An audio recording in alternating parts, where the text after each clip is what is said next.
to vidím. Tak strašně moc, vypili jsme asi 5 panáků, vodky a 6 berendů. No je úplně v píči.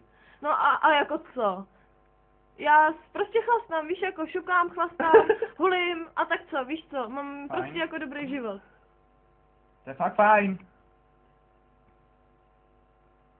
Feťáci zasraný. Hermiona šuká za prachy, ona je děvka. Cože? Je divný. To mě ještě nedala. Ani vyholená určitě není. Co? Kurvo. Je vyholená, já jsem ji měl už. A je dobrá. No tak to o tom... Trochu. Co trochu, ty krávo? Ach jo.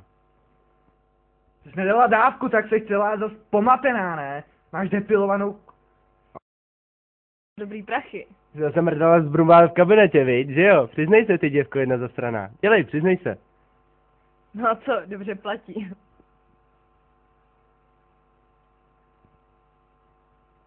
Co to máš s rukou, ty čuráku?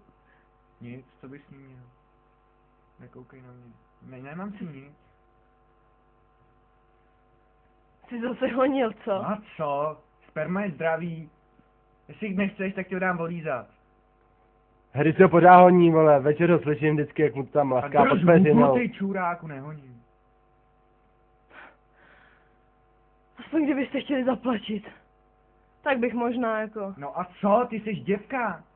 Chápeš, to jsi skurvená děvka, jak mi neseru už. Kurvo.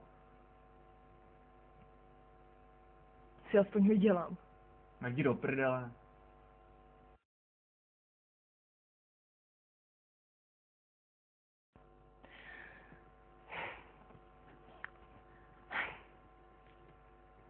Tak. Já bych vám jako chtěla nabídnout 2 gramy hulení. Dobrýho hulení. Jen za 200 pade. Kde to se ženete? I love you. Neříkej, I love you, to je moje děvka, vole. I love you too. Platíš dobře? Prosím tě, neplatí ani svojí mámě, vole. Ty vlasatej čuráku, ty jsi měl keci na moji mámu. Tam ho zabiju. Nech toho, Harry.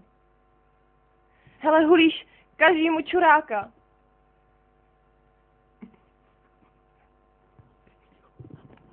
Hulí. Máš Boba Marleyho, Harry? To máš takový debilní otázky, debile, radši drž hubu.